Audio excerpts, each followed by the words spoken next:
आमच्या सगळ्यांची जबाबदारी आहे. आज जिल्हा परिषदेमध्ये आम्ही 5 जण आहे, कदाचित तिथे आमची सत्ता नसेल पण आम्ही ताकदीने त्या ठिकाणी उभं राहणार आहे.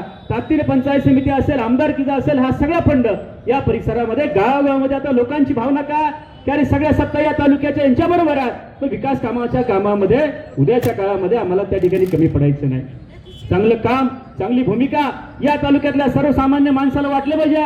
कारण एखादा रस्ता झाला तरी चालेल, एखादं काम कमी जास्त झालं पाहिजे, पण या तालुक्यातल्या सर्वसामान्य माणसाला सन्मानजनक वागणूक देण्याचं काम, एखाद्या सर्वसामान्य कार्यकर्त्याला सन्मान देण्याचं काम या व्यासपीठावर प्रत्येक माणूस त्या ठिकाणी करणार आहे. एखादी गोष्ट राजकारणामध्ये होईल, आज होईल, उद्या होईल, पण त्याच्याही पलीकडे जाऊन माझा गावगाड्यातला सर्वसामान्य माणूस आहे, माझा ग्रामपंचायत सदस्य आहे, सोसायटीचा सदस्य आहे, माझा सर्वसामान्य शिवसेना पक्षाचा कार्यकर्ता आहे. या पक्षाला वाटलं पाहिजे, पक्षाच्या कार्यकर्त्यांना वाटलं पाहिजे की आमची सत्ता पंचायत समितीमध्ये आहे, आमची सत्ता बाजार समितीमध्ये आहे, आमची सत्ता खरेदी विक्री संघामध्ये आहे. आज तालुक्याचा आमदार आमच्या बरोबर आहे, तालुक्यातली नेते मंडळी आमच्या बरोबर आहे. त्यामुळे उद्याच्या काळामध्ये गावगाड्यातलं राजकारण, समाजकारण करत असताना भरभक्कमपणाने ही सगळी नेते मंडळी तुमच्या बरोबर आहे.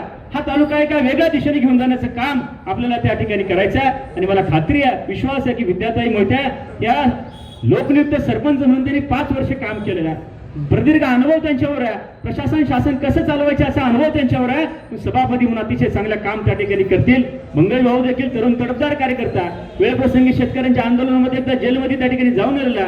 त्यामुळे लोकांचे प्रश्न आणि तळमळीने सोडवण्याचं काम ही सगळी मंडळी त्या ठिकाणी करतील. आणि हे सगळे 9च्या 9 सदस्य, 5च्या 5 जिल्हा परिषद सदस्य, तालुक्याचे आमदार, पक्ष संघटना भरभक्कमपणाने सगळी तुमच्याबरोबर आहे. उद्याच्या काळामध्ये या तालुक्यामध्ये चांगला आणि विधायक राजकारण आपल्याला त्या ठिकाणी करायचं आहे. निवडणुका संपल्यानंतर पक्ष आणि पक्षभेद बाजूला ठेवून सगळ्या पक्षाच्या नेते मंडळींना बरोबर घेऊन या तालुक्यामध्ये समन्वयाचं, सुसंस्कृतपणाचं राजकारण आपल्याला त्या ठिकाणी करायचं आहे. गुंडगिरी, दादागिरी आता हे सगळं हद्दपार करून खऱ्या अर्थानं एक समन्वय, सुसंस्कृतपणा, कारण या मतदारसंघाचं नाव आहे खेड आळंदी विधानसभा.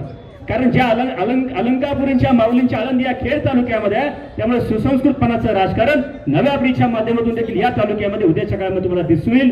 एवढंच मी आपल्या सगळ्या सदस्यांच्या वतीने आश्वासित करतो. सभापती, उपसभापती या दोघांचे मनापासून अभिनंदन करतो.